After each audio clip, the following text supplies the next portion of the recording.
Millet Marvels, changing the way world eats by Tenali Double Horse.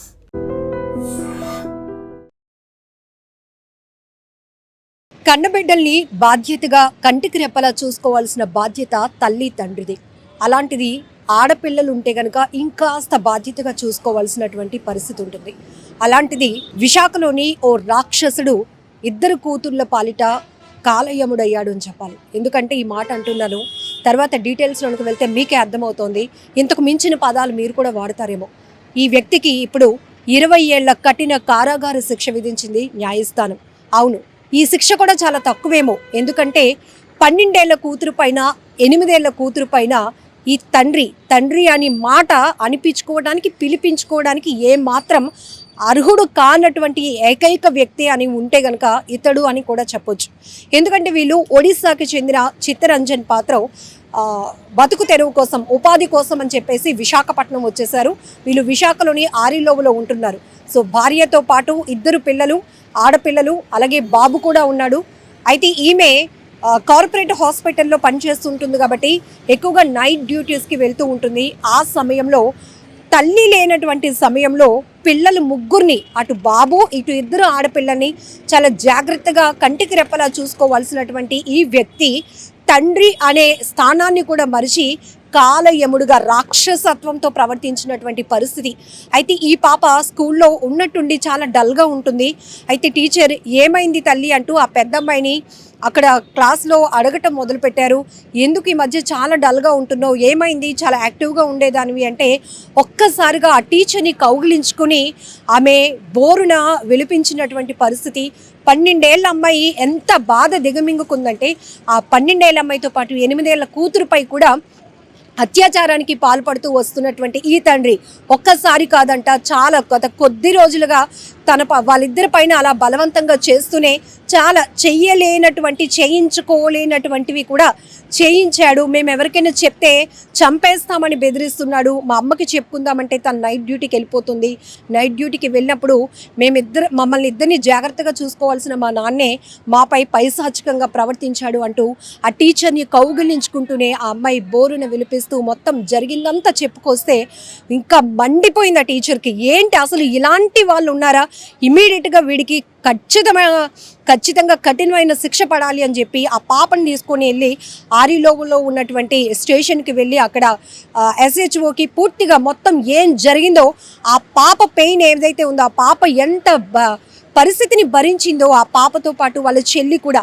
So మొత్తం paper రైటింగ్లో మొత్తం complaint ఇచ్చారు. ఆ complaint paper కూడా మన దగ్గర ఉంది. ఇప్పుడు నేను చదువుతాను. ఎందుకంటే అప్పట్లో ఇది పోక్సో కింద కేసు నమోదైంది. ఎందుకంటే ఆరిలోవ పోలీస్ స్టేషన్ నుంచి ఆధారాలు కూడా ఉండడం వల్ల దిశ కోర్టు ACP పెంటారావు గారు ఈ కేసును అయితే టేకప్ చేశారు.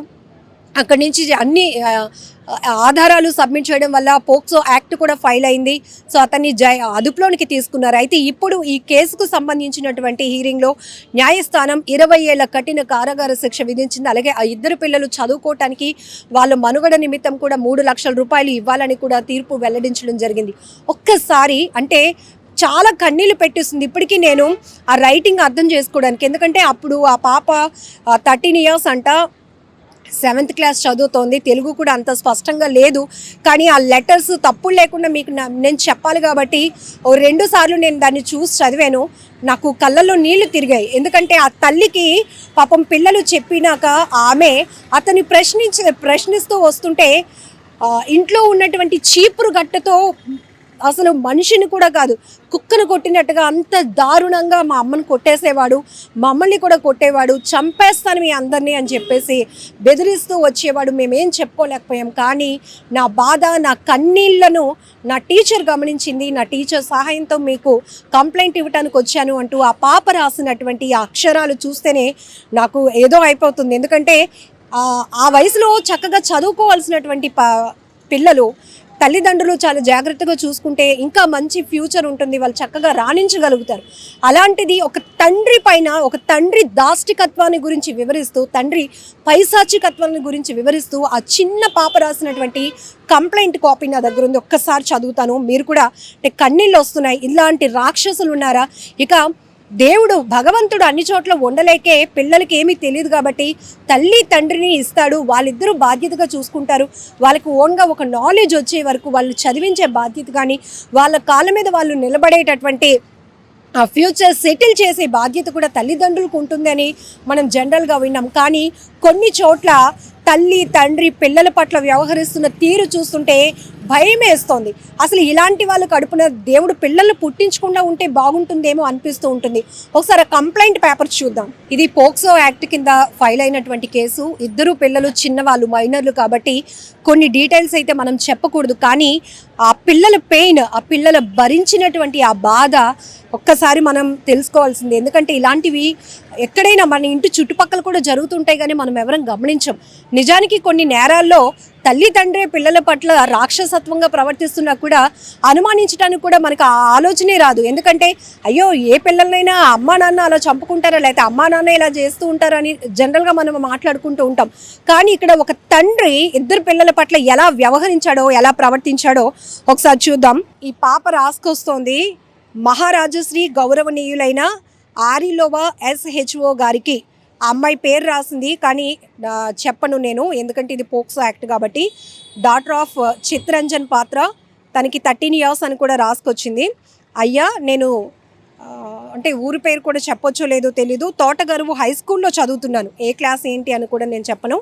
నా వయసు 13 years, 13 సంవత్సరాలని తెలుగులోనే రాసింది. నేను అమ్మ సుజాత పాత్ర, అలాగే మా నాన్న చిత్తరంజన్ పాత్ర, మా చెల్లి, అమ్మాయి కూడా మైనర్ కాబట్టి పేరు చెప్పను, అలాగే మా తమ్ముడు శేఖర్ కుమార్ పాత్రతో కలిసి ఆరిలోవలోని పైన మెన్షన్ చేసినటువంటి అడ్రస్లో ఉంటున్నాము. అయితే మా నాన్న ఆరిలోవలో టైల్స్ వర్క్స్ చేస్తూ ఉంటాడు. ఇంటి ముందు అంటే ఇక్కడ ఆరిలోవ బాలాజీ నగర్లో ఉంటున్నాము అని ఆ పాప రాసింది. అలానే 1వ తరగతి నుంచి నేను చదువుతున్నప్పుడు కూడా అక్కడే ఉంటున్నాము. ఒక వంటగది హాల్ ఉంటుంది, ఆ హాల్లో పడుకుంటూ ఉంటాము. అలాగే అమ్మ నిద్రపోయిన తర్వాత నాన్న మా దగ్గరే ఉంటాడు. ఇక్కడ ఒక 2 లైన్లు ఉన్నాయండి, అవి అయితే నేను చదవాలి, చెప్పదలుచుకోవట్లేదు. అది చాలా దారుణంగా పాప తన కష్టాన్ని, తన బాధని రాసుకొని వచ్చింది. అది చెప్పుకోవడానికి కూడా అంత బాగాలేదు నాకు అనిపిస్తోంది. ఎందుకంటే మీకు చిన్న లీడ్ ఇచ్చాను. అమ్మ నిద్రపోయిన తర్వాత నాన్న ఎలా ప్రవర్తిస్తున్నాడో కూడా చెప్పుకొని వచ్చింది. అలానే అమ్మ నైట్ డ్యూటీకి వెళ్ళిపోతూ ఉంటుంది, ఆ తర్వాత నాన్న ఎలా ప్రవర్తిస్తున్నాడో కూడా అమ్మాయి రాసుకొని వస్తుందన్నమాట. ఇగో ఇక్కడ రాసింది, అమ్మ ఆరిలోవలోనే ఒక హాస్పిటల్లో హౌస్ కీపింగ్ వర్క్ చేస్తుంది. అయితే ఒకే గదిలో పడుకుంటాము, తమ్ముడు చెల్లి అని చెప్పి. అలాగే నాన్న దగ్గర తమ్ముడు పడుకుంటాడు, అమ్మ నైట్ డ్యూటీలకు వెళ్ళిపోతూ ఉంటుంది. రాత్రులు నైట్ డ్యూటీకి వెళ్ళినప్పుడల్లా కూడా మాతో పాటు మా నాన్న చిత్తరంజన్ పాత్ర పడుకునేవాడు. అమ్మ ఇంట్లో లేని సమయంలో ఇంట్లో బెడ్రూమ్లో నాతో చాలా బలవంతపు పనులు చాలా చేయించేవాడు. ఆ పాప ఇంకా చాలా రాసింది, బట్ ఇవన్నీ మనం చెప్పుకోవడానికి కూడా బాగోదు. ఎందుకంటే చాలా ఇలాంటి వ్యక్తుల గురించి మాట్లాడుకోవడం కూడా సభ్య సమాజం తలదించుకునే పరిస్థితులు ఉంటాయేమో. చూడండి, ఆ పాప రైటింగ్ చూస్తేనే వాళ్ళ ఏజ్ ఏంటో తెలుస్తుంది. అంత అమాయకత్వంతో ఉన్నటువంటి పిల్లల్ని ఒక తండ్రి బాధ్యతగా చూసుకోవాల్సిన వాడు ఎంత దారుణంగా ప్రవర్తించాడో. అందుకే పోలీసులు కూడా చాలా సీరియస్ యాక్షన్ తీసుకున్నారు. సో ఛార్జ్ షీట్లో కూడా అన్ని ఎవిడెన్స్ని ప్రొవైడ్ చేయడం వల్ల న్యాయస్థానం కూడా చాలా సీరియస్ అయింది. వీడు బయట ఉండకూడదు ఇలాంటి వాడు అని చెప్పి 20 ఏళ్ళు కఠిన కారాగార శిక్ష విధిస్తూ కూడా తీర్పు వెల్లడించడం జరిగింది. సో ఇక్కడ అమ్మాయి చాలా విషయాలు చెప్పింది. ఇట్లా చాలా అమ్మ లేనప్పుడు చాలా చేస్తున్నాడు. అలానే అమ్మకి మేము చెప్పినప్పుడు కూడా అమ్మ చాలాసార్లు అడిగింది.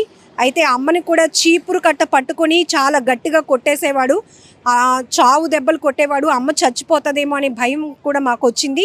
అలాగే మీరు ఎవరికైనా చెప్తే కూడా చంపేస్తాము అని బెదిరించేవాడు.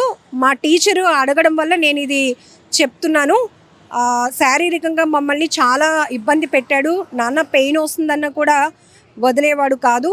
వెంటనే మా టీచర్ హెల్ప్తో నేను ఇప్పుడు ఈ రిపోర్ట్ రాస్తూ మీకు ఇస్తున్నాను. ఆరిలోవ పోలీస్ స్టేషన్కి వచ్చి రిపోర్ట్ ఇచ్చాను.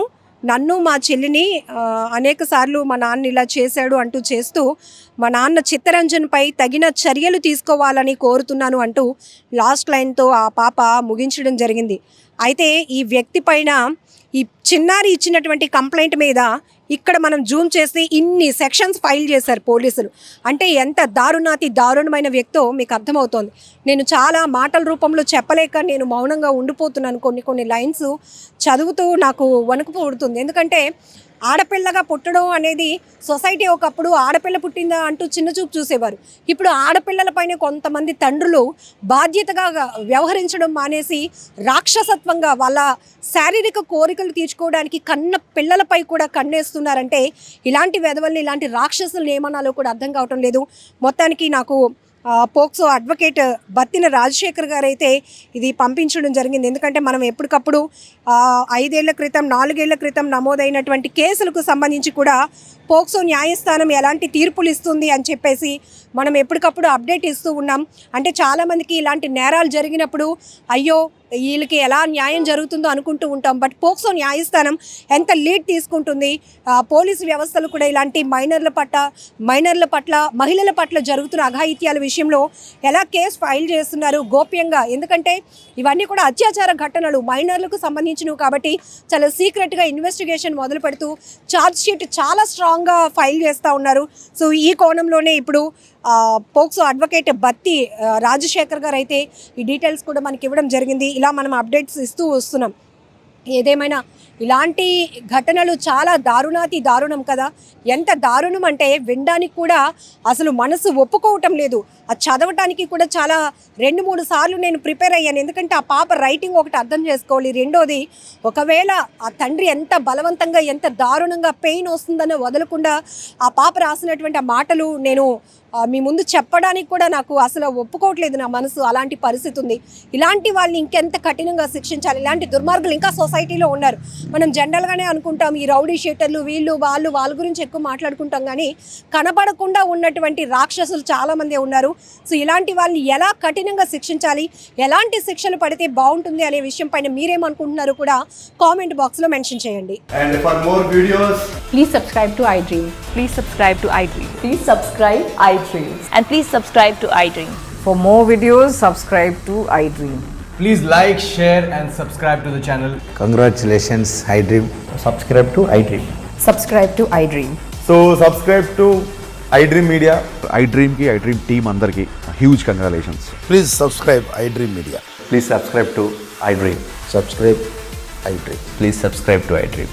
iDream అంటే నా కళల ఛానల్ సబ్స్క్రైబ్ చేసుకున్న నోరు తిరుగుతలేదు, మీరైతే గంట గుర్తు కొట్టండి. For more such videos, please subscribe to iDream. Subscribe to iDream. Please subscribe to iDream. Please subscribe iDream Media. Please do subscribe to iDream. Please subscribe to iDream Media. For best entertainment and information, please subscribe iDream. And don't forget to subscribe to iDream.